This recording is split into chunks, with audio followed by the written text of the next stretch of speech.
Hi everyone, salam. So a little while back, I did a little brief or a video basically about dry and whole spices. So today I'm going to show you exactly what type of Indian spices I use on a daily basis for my cooking. And you'll see this in a lot of the videos that I have where I'll speak about turmeric powder and coriander and all of that. I'm also going to tell you what the Indian words are for them.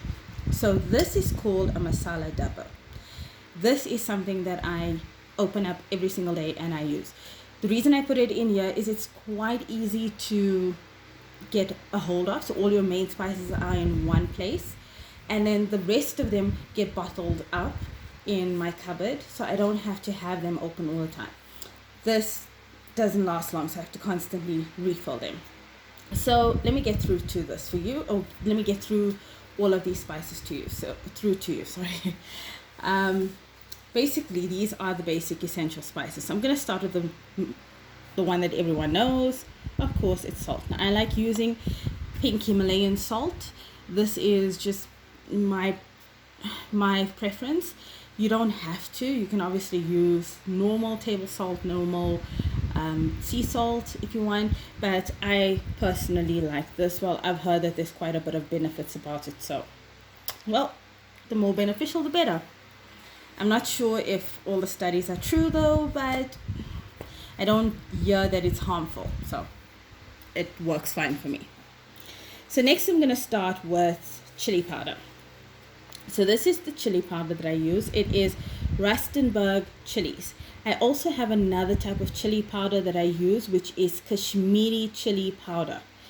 It gives your food a bit more of a reddish type of flavor. Now this is a little bit spicy. So I generally, for my family, because I've got 3 kids and 2 small kids, one is 4 years old and the other one is 2, they don't generally like spicy food. So with this, I sometimes use only about half a teaspoon, or if needed, then I will use a bit more than that.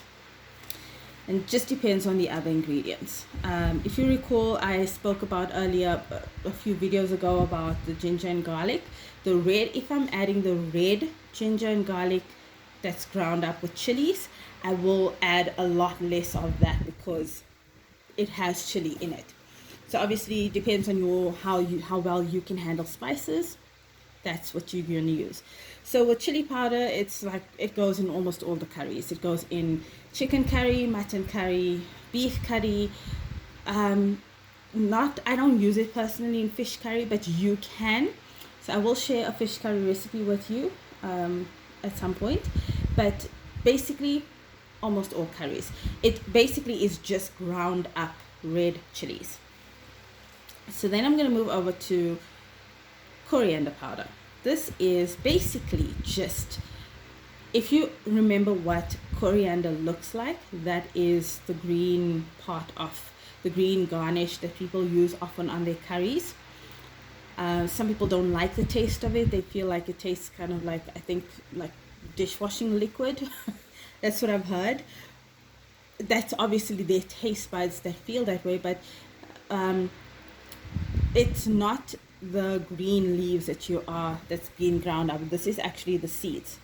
So I'm going to get the seed for you in a bit. Let me just get it quickly so you can be able to see what it is. Just give me 1 second. So I have it here. That's coriander seeds. If you have to take this and plant it, it will actually grow into coriander, fresh green coriander, which I'm going to do a bit of a tutorial about at a later stage. So I'm just going to set that aside. So this has a bit of a lemony, earthy type of flavor.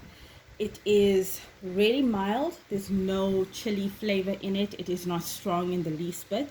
It's really good. It goes with a lot of meat dishes like chicken or normal meat like red meat. It goes really well with that. So that is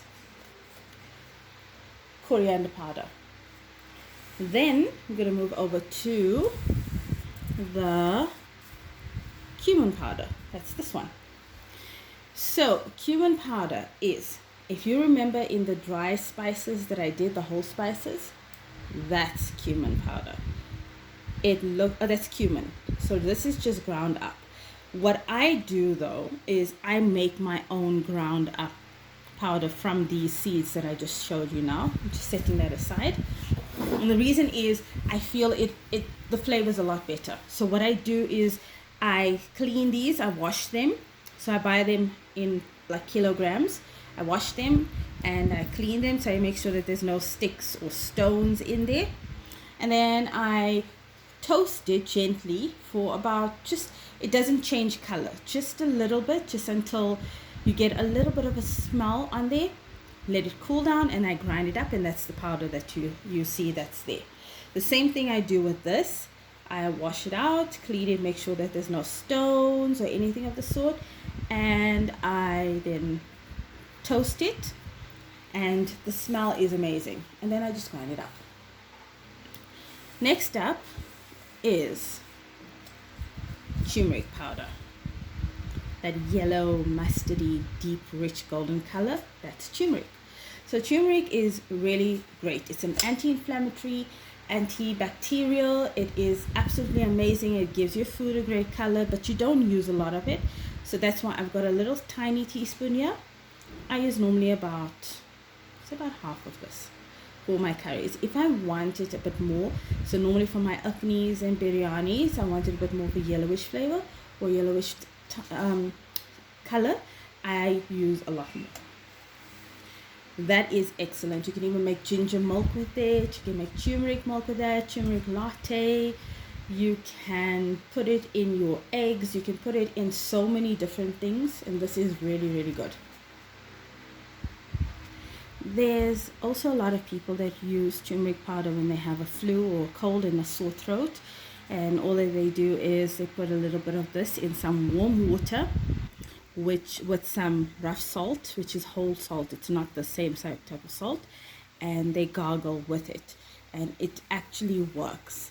Some people also use turmeric to actually close up a wound. I don't really recommend that, but they swear by it.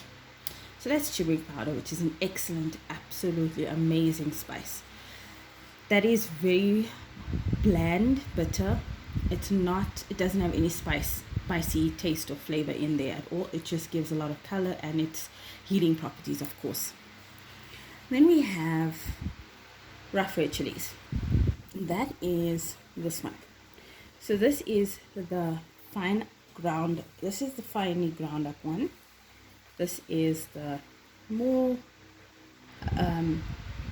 rough ground up one. So this is also red chilies. It's dried and they grind it up, but it's more rough. So this also, if you're using, remember this is also just actual pure red chilies. So make sure that you are aware of how much of chili powder or chilies you're adding to your dish, and try and make sure that it's balanced and you're not overspicing it, because you will end up overly. I've done this a couple of times initially when I first started cooking, where I make something way too strong. No one really is able to eat it. So that's rough red chilies. I use this often in roast chicken with some lemon juice, garlic, and some cumin. What's this? Then you have gharam masala. Now gharam masala is a kind of a mixed type of masala. It basically has a couple of dry spices, whole dry spices that's ground up, which is like cumin, coriander, cloves. I have cinnamon in there. It has peppercorns. It has a few other things. Each person's garam masala or version of it is very different. So you need to just find which one is best for you or which one you like. This I don't use in all of my dishes. I rarely use it, not that much, but when I do it, I normally use it as a pepping up type of spice, which I'll speak about a bit later. So there you have it. These are all the ones that I have. These are what I use on a daily basis, some more than others.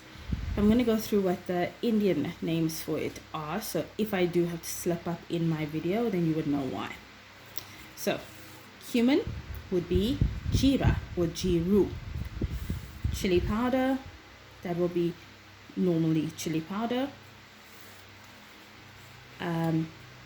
Coriander powder would be dhana powder or dhania powder. And then you have gharam masala, rough red chili, salt. Turmeric is either haldi or haldi or bori. There's a few other versions, I'm not sure, I can't get it off the top of my head, but that's basically what you're looking at. So there you have it. I hope this video was informative. If you have any questions about the spices, please feel free to let me know, or if you have any suggestions or anything that you would like me to speak about in any of my upcoming videos, feel free to let me know. I will be doing something for the kids probably by tomorrow, so have a look out for that. In the meanwhile, keep safe, have a great time. Bye. Salam.